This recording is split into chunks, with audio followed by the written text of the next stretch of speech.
Hi everyone, আসসালামু আলাইকুম। কেমন আছেন সবাই?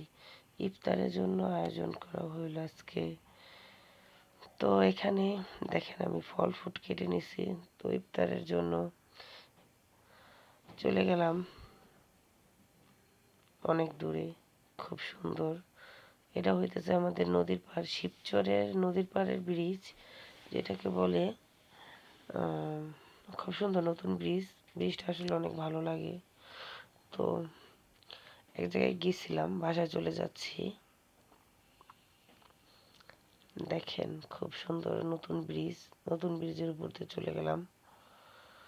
তো যারা যারা আমার ভিডিওটা দেখবেন, আমার ফুল ভিডিওটা দেখবেন, আমার চ্যানেলটাকে সাবস্ক্রাইব করে দিবেন, লাইক কমেন্ট শেয়ার করে দেবেন। দেখেন গাছের টাটকা টাটকা টমেটো, খুব সুন্দর, মানে দেখলে মনে হয় কি খায়, মানে কাঁচাই খাওয়া যায় আর কি। গুলা অনেক সুন্দর টমেটো গুলা গাছে থেকে তুলে নিয়ে এসছে আমার জন্য। তো আপনাদের কাছে টমেটোগুলা কেমন লাগতেছে জানি না, আমার কাছে আসলে অনেক ভালো লাগছে। তো আমি এখন চলে যাচ্ছি আমার মেজো জার বাড়িতে। তো একটু দুপুর রোজা, তো হাঁটতে হাঁটতে যাচ্ছি। তো চেয়ারম্যানের পুকুরে থেকে বাচ্চাগুলা গোসল করে আসলো। তো ওদের ডাক দিয়ে আমি জিজ্ঞেস করতেছি কোথায় গেছিলাম। তারা ওদের সাথে কথা বললাম। পরে ওরা দেখতে পারছে আমি ভিডিও করতেছি। তো আরেকজন বলতেছে এই ভিডিও করতেছে রে, দৌড় দিল। পরে আমি বললাম দাঁড়াইলো না, ভিডিও করা দেখা চলে গেল। তো মেজো জার বাড়িতে চলে গেলাম। তো মেজো জার বাড়িতে অনেক সবজি লাগাইছে, লাউ, সিম, মানে অনেক পদের সবজি লাগাইছে।